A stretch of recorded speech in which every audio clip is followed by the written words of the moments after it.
যদি গুলি করে আমরা গুলি খাবো, তাও আমরা মার ছাড়বো না। এই দেশে যারাই আসে ক্ষমতায়, পকেট পূজারি, দূষর, স্বৈরাচার, ইন্ডিয়ান দালাল যারাই আছে, এই দেশে থাকতে পারবে না। এই দেশকে মুক্ত বাংলাদেশ করার জন্য ওই দেশ আমরা বুক পেতে দিয়েছি। পূরণের পদক্ষেপ গ্রহণ করার আগ পর্যন্ত আমরা ইনশাআল্লাহ আমরা এখানে অবস্থান করব। এতে যদি আমাদের মরণ হয় আমরা এই বাংলাদেশে আরেকটা চাই,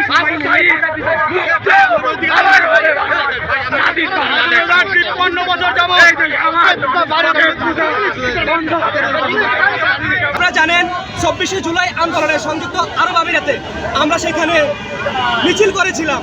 সেই সুবাদে কিন্তু আমরা সেই দেশের কারাবরণ করেছিলাম বাংলাদেশের মানুষের জন্য।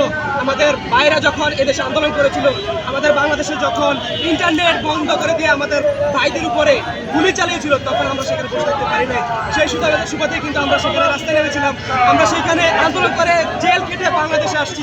আসার পরে আজকে 9 মাস হয়ে গেছে, কিন্তু আমাদের কোনো আশ্বাস পাচ্ছি না সরকারের কাছ থেকে, আমরা কোনো কিছু পাচ্ছি না।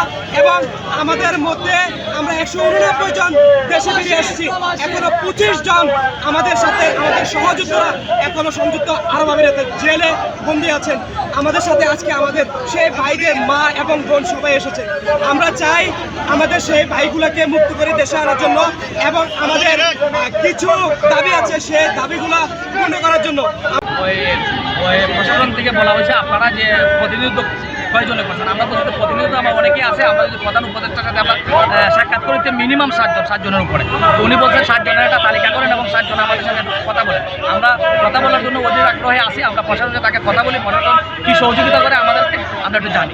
আচ্ছা, মূলত আজকে আসার কারণটা একটু বিস্তারিত বলুন। আমরা আসার কারণ হচ্ছে আমরা বৈষম্য বিরোধী ছাত্র আন্দোলনে আমরা আমিরাতে 19শে জুলাই আমরা আন্দোলন করি। সেই আন্দোলন করার কারণে আমরা অনেকেই গ্রেফতার করে উচ্চ আদালতের মাধ্যমে বিভিন্ন মেয়াদে যাবজ্জীবন সহ বিভিন্ন মেয়াদে আমাদেরকে সাজা দেয়। ডক্টর ইউনূস স্যারের ব্যক্তিগত প্রচেষ্টায় আমরা অনেকেই বিভিন্ন মেয়াদে সাজা ভোগ করে আমরা দেশে চলে আসি। আমাদের আরও 25 জন ভাই আমিরাত কারাগারে আটক আছে। তাছাড়া 25 জন ছাড়াও বিভিন্ন সাইড অফিসে আরও অনেকজন আছে। আমাদের হচ্ছে এদের সবার মুক্তির জন্য আমরা আজকে এখানে কর্মসূচি দিলে 1 নাম্বার।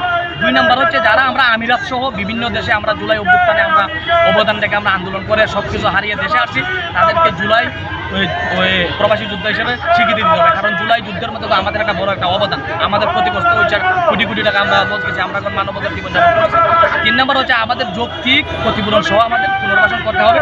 4 নম্বর হচ্ছে আমিরাত সহ অন্যান্য দেশের কারাগার থেকে আমাদের অনেক ভাই জেল কেটে আসছেন, কিন্তু সরকারের মন্ত্রণালয়ে লিস্টেড হন নাই। ওনাদেরকে যেন সরকারের মন্ত্রণালয়ে লিস্টেড করে আমাদের মতো ক্ষতিপূরণের আওতায় আমরা এই 4টা দাবি।